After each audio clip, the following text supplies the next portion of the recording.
I got pregnant when I was 12 and I found out on my 13th birthday.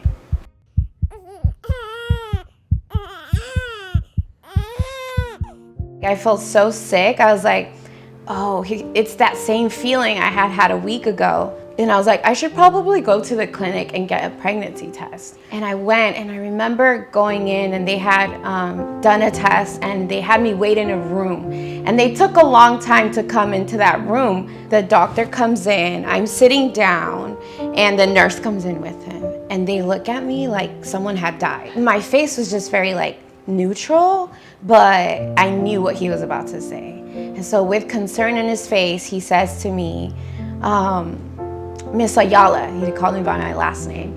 He goes, Miss Ayala, you were 5 weeks pregnant. And I didn't say nothing, nothing came out of my mouth. And he goes, and because of a state law, you got pregnant when you were 12, and that falls under statutory rape.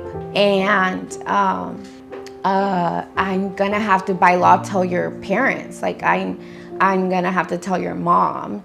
So you have about 2 weeks before a social worker shows up to your house. And I think that was the beginning of it sinking in, that my life was gonna change a bit. 2 weeks later, I used to write my mom these love notes. I wrote her a love note, I folded it up. A love note. It wasn't a love note, but I made it seem like it was. My mom thought it was too. And I said, Mom, please don't open it until I'm downstairs, because I went to my friend's house. And she's like, okay, normal, this is very normal for me to do. So I folded it up, gave it to her. I went downstairs. About an hour later, Amy, my mom, she calls me and she says, vente para acá, come upstairs, And I can hear she's crying. And I sit down like a little girl telling her mom, something. I sit down on the floor, crisscross applesauce, and she's crying, and she goes, I don't know what you're gonna do, but what you're not gonna do is have an abortion. So that's not an option. I don't have money to help you, so you're gonna have to figure this out. And I remember it was like a coin dropped and the room was silent. And that's the moment that I knew that I was gonna have to do this by myself. And when I think about that, it makes me so emotional, because I wish she would have hugged me or told me that it was gonna be okay. And that she had my back, but she was upset.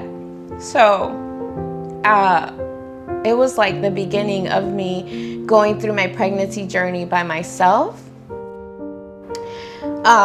I took myself to every prenatal appointment besides the first one on my own.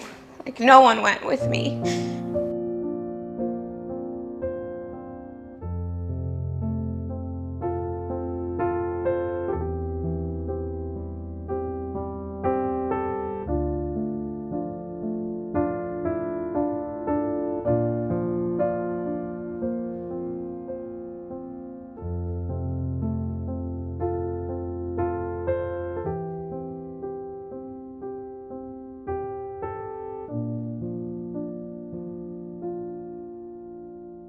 When I met Jaslyn, we call her Jazzy, it's my baby. And I remember they pulled her out, and they always place the babies to start breastfeeding.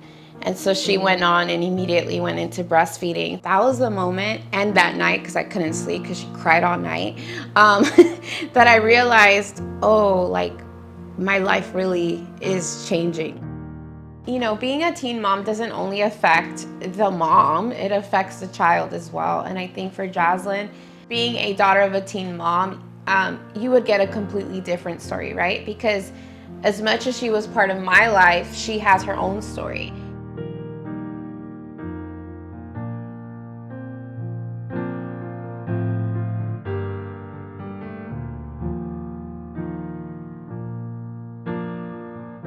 It took a lot of therapy and a lot of tears to get to where we are now, which is she told me the other day, I'm her best friend. I started crying because I was like, man, it took so long for us to get there, because there was just so much that happened while I was raising her that she wishes, for example, she wishes I was more present.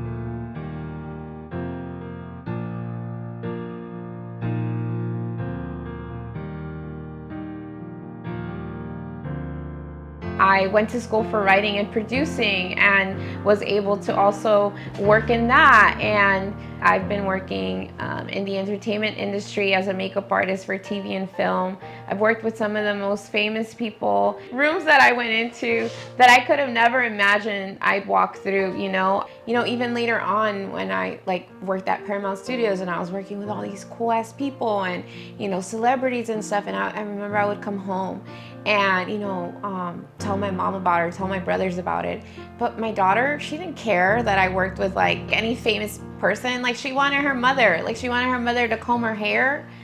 And even though I was a teen mom, even though I went through that, it pushed me to pursue the things a lot harder because I wanted Jazzy to look at a world where you could do the things you say you want to do, That teen mom, I wear that title very proudly because my life turned out to be pretty cool.